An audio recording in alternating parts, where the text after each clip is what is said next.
সুপ্রিয় শিক্ষার্থীরা, আসসালামু আলাইকুম। জিকুস টিউটোরিয়ালের পক্ষ থেকে আজকের আমরা আলোচনা করব ক্লাস 7 এর অর্থাৎ বীজগণিতীয় অঙ্ক। তো বীজগণিতীয় অঙ্ক আমরা 4.1 এর ইতিপূর্বে আমরা 4.1 এর অর্থাৎ বেসিক যেই কথাগুলো আমরা ওইগুলো কিন্তু নিয়ে আলোচনা করছি। তো 4.1 এ আমার মূল টপিকটা হচ্ছে প্রথম রাশিকে দ্বিতীয় রাশি দ্বারা গুণ করো। প্রথম রাশিকে দ্বিতীয় রাশি দ্বারা গুণ করো। আমার প্রথম ক্লাসটা যারা যারা দেখছে অবশ্যই তারা কিন্তু এই ম্যাথগুলো করতে অবশ্যই তাদের এই ম্যাথগুলো করতে খুবই ইজি হবে। তো যারা যারা দেখো না অবশ্যই আমার প্রথম ক্লাসটা তোমরা সবাই অবশ্যই দেখে আসবে। তো তোমরা প্রথম ক্লাসটা যদি দেখে আসো তো এই ক্লাসটা তোমাদের জন্য খুবই খুবই ইজি হবে। তো দেখো আমাকে কিন্তু 4.1 বলছে প্রথম রাশিকে দ্বিতীয় রাশি দ্বারা গুণ করো। তো এটা কিন্তু বীজগণিতীয় গুণ, এটা সাধারণ গুণ না, এটা কিন্তু বীজগণিতীয় গুণ। তো সাধারণ গুণ আমরা পারলে এই বীজগণিতীয় গুণটা আমরা পারবো। তো দেখি আমরা 1 নম্বর অঙ্কটা কিভাবে প্রথম রাশিকে দ্বিতীয় রাশি দ্বারা আমরা গুণ করতে পারি। তো দেখো 1 নম্বর অঙ্কটা প্রথম রাশি আছে 3ab, দ্বিতীয় রাশি আছে 4a two the power 3, 4a two the power 3। তো আমরা জাস্ট কমাটা উঠিয়ে দিব, লিখবো 3ab কমা উঠিয়ে দিয়ে লিখবো 4a two the power 3, 4a two the power 3। আমরা কিন্তু উচ্চারণে সমস্যা হয় উচ্চারণ করতে, যে a square a to the power 3, a to the power 4, a to the power 5। অর্থাৎ আমরা উচ্চারণগুলো করব a square a to the power 3, a to the power 4, a to the power 5। অর্থাৎ এর উপরে পাওয়ার 5, এর উপরে পাওয়ার 5 মানে হলো গিয়ে এদিকে 5টা এ লুকে আছে। তো আমরা 5টা এ কিন্তু আমরা দেখাইছি কিভাবে। তো দেখো a গুণন a গুণন a গুণন a, 1 2 3 4 আর একটা এই 5টা।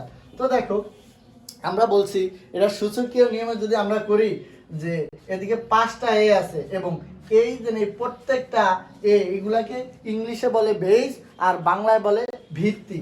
তো ভিত্তি যদি আমার একই থাকে আমরা সবগুলা ভিত্তি লাগবো না, একটা ভিত্তি লাগবো। আর এটার উপরে কিছু নাই 1, এটার উপরে কিছু নাই 1, এটার উপরে কিছু নাই 1, এটার উপরে কিছু নাই 1, এটার উপরে কিছু নাই 1। তো আমরা প্রত্যেকটা 1 আমরা যদি যোগ করে দেই 1 1 1 1 5, দেখো তো আমরা লিখতে পারি a টু দি পাওয়ার 5। এটাই হচ্ছে মূলত আমাদের সূচকীয় যোগ।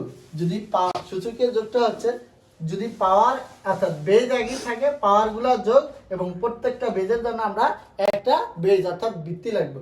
তো এখন দেখো আমরা এই জায়গায় কি লিখতে পারি, দেখো এই অর্থাৎ a b এর আগে 3 আছে আর a টু দি পাওয়ার 3 এর পাশে 4 আছে।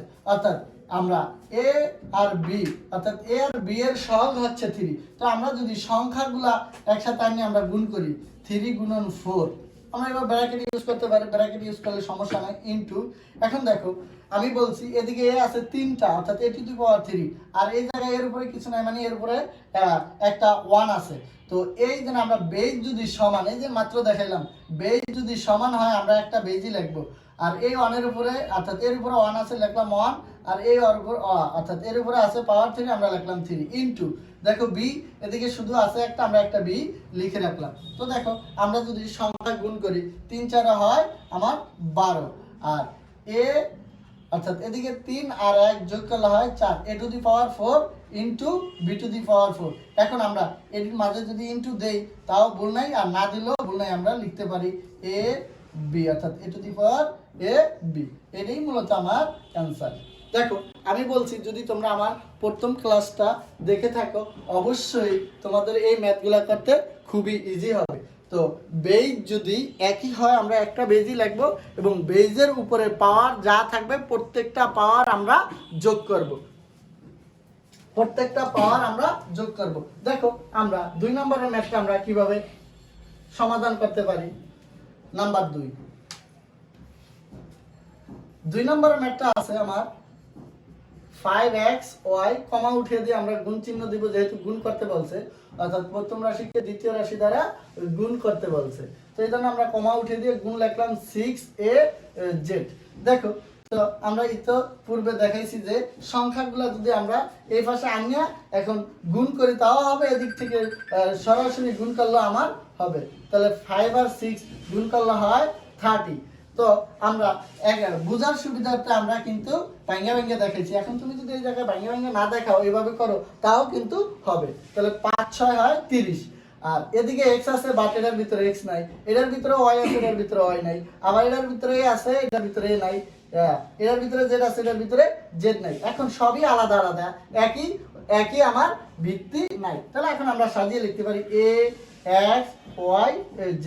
এটাই আমার মূলত অ্যান্সার। আমি বলছি আমার প্রথম ক্লাসটা তোমরা যত বেশি দেখবে তত বেশি এই ম্যাথগুলো তোমরা সমাধান করতে পারবে। দেখো নাম্বার 3 নাম্বারের যদি ম্যাথটা আমি তোমাদেরকে এই জায়গা দিয়ে দেখাই।